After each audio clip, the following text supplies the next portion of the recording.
Welcome back to Fab Automotive Detailing. You guys, in this video, we have a 2009 Harley Davidson Electra Glide Ultra Classic. We're gonna be installing Custom Dynamics Pro Beam turn signals on the front of it. And then on the back tour box, we're gonna be installing these Pilot brake lights that strobe. That's gonna get people's attention because when you're on a motorcycle, you need to get as much attention as possible. And we're gonna see what these look like on the back tour box. So let's do it.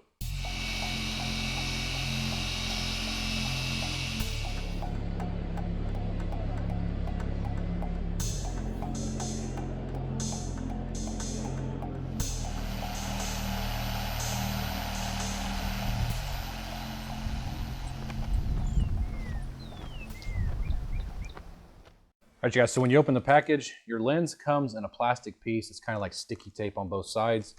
And then the actual light itself has like an aluminum or metal housing. You can see, I believe this is gonna be a halo, and then this is gonna be your orange turn signal from what I saw on the display at the dealership. And it's just got your normal 3157 bulb end. The contacts are different heights, as you can see. One's lower, one's higher, so you can only put it in one way. It does say, because they must have problems, it says warning, do not pull on the wires, is what that says right there. So yeah, this is gonna look so much better than that orange over there. It's gonna just blend all this together. It's gonna look really nice. All right, you guys, so let's go ahead and do this. It should be pretty straightforward. All you're gonna need is a Phillips head screwdriver and a flathead screwdriver. Phillips head's for this. The flathead is for when you actually put the new bulb in. I'll show you guys that here in just a minute. The only thing I've noticed on the directions, after reading the directions, is they want you to wipe out the dielectric grease, which I'm glad they read the directions. It says to do it, because otherwise I probably would have left the dielectric grease in there. Being a mechanic for close to 20 years, dielectric grease is a good thing, but for some reason they're saying to get rid of it, so we will definitely follow the directions. We're going to take off this old one. And the important thing is when we put the screws back in is that we do not over tighten them, because plastic is going to crack and then you're going to get moisture. So each light comes with new screws and O-rings. Okay, so we're going to want to take this one out. As you can see, look at all this nastiness on this, where water's been up into that dielectric grease. So that's why they're probably telling you to make sure you clean it out the best you can. Nothing. Miss Ashlyn just joined us.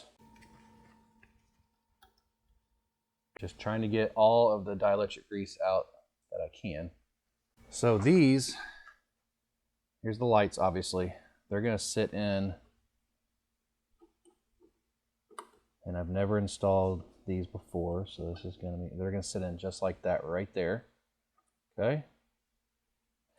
But there is a slot on the back of here, and that's to put the flathead in, so that you can, I did watch videos on this, so you can just push them right in. Well, that's just not going to work in this situation. So we will figure it out. I'm trying to not block your guys' view, but that's not going to be easy to do. Okay, I did put it in backwards. I say I should be able to put it in by hand, but apparently not. Okay. Now, the most important thing to do right here is to make sure it works before you go mount it, put the lens back on, and do all that stuff. Make sure it's going to work. Holy crap, that's... I couldn't even... Yeah, sorry. As you guys can see, it does work. Let me turn this light bar off. But yeah, it does work. Wow, that is crazy, crazy, crazy bright. Now, it does say, yeah, just... You okay? Ashlyn's standing right behind the camera, and I shined it right in her eyes. So it's not seeing my keys, and that's why it's doing this, the security. But it says to twist it a few times to kind of get those to go in. Okay, I know, that's why I'm replacing them. Okay, it looks like that's going to sit right there. It's got these 4 little tabs on the light. Right here, right there. That's kind of holding it in place for us, which is fantastic. Now, the important thing is making sure that we get our gasket on here so the water does not get inside the lens. All right, so you got the lens, you got the gasket, just a little O-ring. And it's just gonna go right in this little channel, and I'll show you guys once I get it on here. Okay, this O-ring does not want to stay on.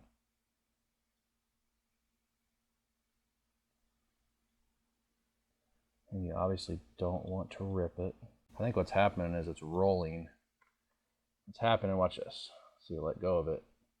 It's rolling when you try to stretch it. It's just gonna take a second. All right, so for the life of me, I cannot get this O-ring to stay on, so I'm gonna show you guys what we're gonna do, a little trick. But they do come with new screws and little black rubber washers. That's what that black is right there. You wanna make sure those are on. That's gonna keep moisture out of the light also. We're gonna take a little bit of dielectric grease. I'm gonna put a little bit on my finger, not much. And I'm just gonna pull the gasket through it. Plus that's gonna help it not rip when I go to put it into the housing. Now the gasket stayed on. Okay. By the way, in case I forget to mention this, these are DOT and SAE approved. Also, the Harley Davidson version of these come with a 2-year warranty. These custom dynamic Pro Beams come with a lifetime warranty. So it's kind of a no-brainer if you ask me. Now we're ready to put the lens on. The dielectric grease held. I took my gloves off because I had dielectric grease all over my gloves. I didn't want to get it all over the lens. We are ready to just push it on. Gasket is right where it needs to be, and it's going to just sit flush. Now the directions do not say to do this, but I did. I'm going to show you. I put blue thread locker on the screw, and the reason why, blue's not permanent, which red isn't either, I don't care what they say, but blue's not permanent, it'll come right out, but you know, these bikes vibrate so much that you don't want to have these bolts vibrate loose and this thing fall out while you're driving down the road. Take this out just a little bit. All right, let's take a look at it.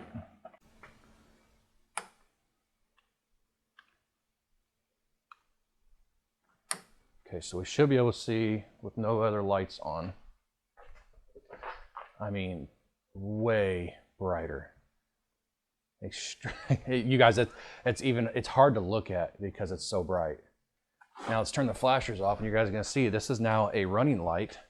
Unlike this one is nothing. So turn the flashers off.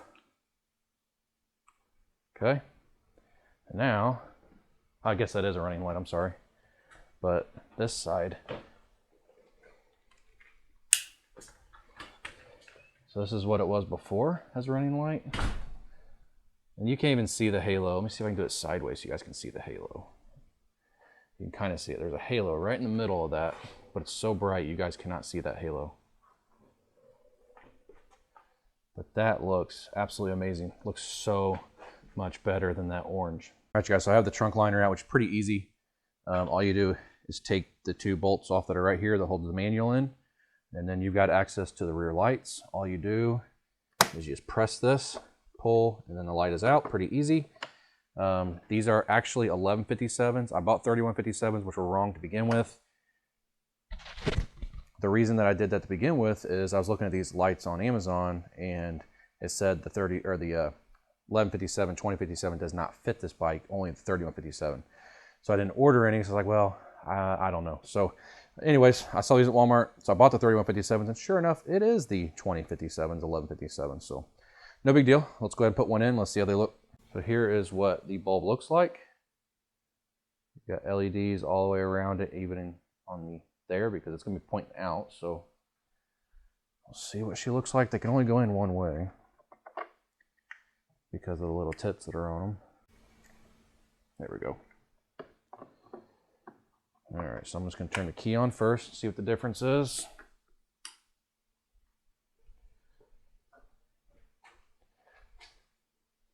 As far as brightness, they look about the same. Pretty close, at least. Yeah, those turn signals are going to mess you guys up because of the security system.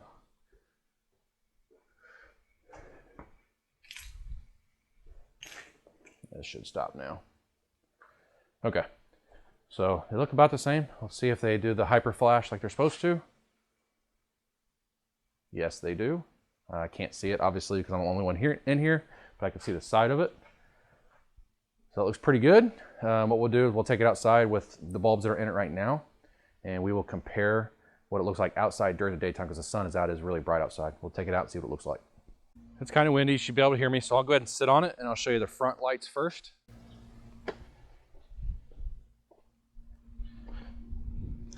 So that way we can also get it up to where it's straight. Hopefully point it right at the camera. Okay, so these should be the running lights. There. Right there should be the left turn signal. Right turn signal. And then it should go right back to the running lights. And then here's with the spotlight on. Hope you guys can tell they are really bright. I was looking at them just a minute ago when I first pulled it out here. They are very, very bright. And I like that. I mean, it's gonna get noticed, right? Which is what the end goal is when you're doing stuff like this, is to be seen. And you'll definitely be seen, but now the downside is the light bar and the headlight don't look white. They look blue almost. I don't know if the camera's gonna pick that up, but they almost look blue. So I'll figure out something with that later on, but I'm very, very happy with the way that those little running lights work. So let's go check out the back. Yes, I have a pallet over here, but okay, so remember, this is the side that has the LED in it. This side still has the original halogen in it. Let me put it up so you guys can see it straight. We'll go ahead and pull the brake right there. See what that looks like. I'm gonna have to look out in the camera because I can't see it. Okay, one more time. Pull it. Now I'll look out in the camera and see what I think of it and give you guys my opinion on it. All right, you guys, last visual. It is daylight still and very sunny today, but I went ahead and turned the garage lights off and the blinds are closed, and this is about as dark as it's going to get in here. Let me show you what it looks like this way.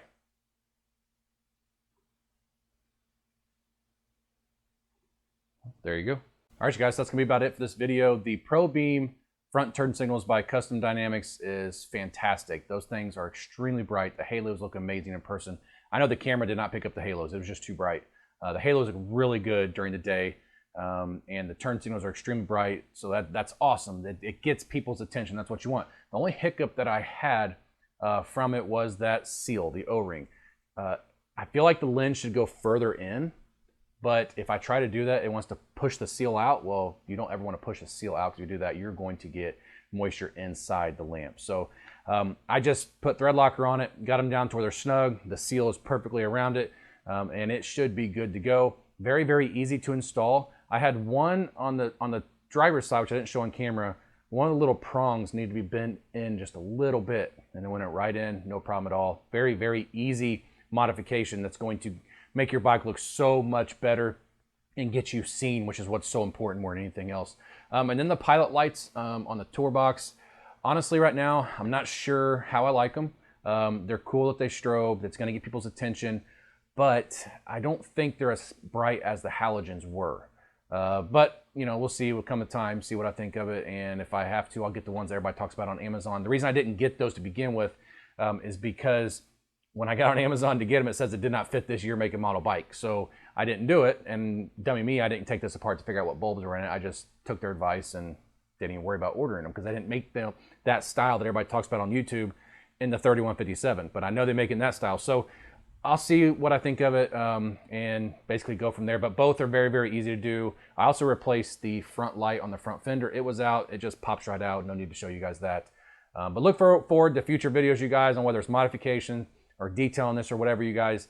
I look forward to messing around with this bike a lot, and hopefully you guys look forward to that also. If you guys like the video and this video was helpful, give me a thumbs up, hit that subscribe button, join the Fab family. We'd love to have you, and we'll see you in the next video.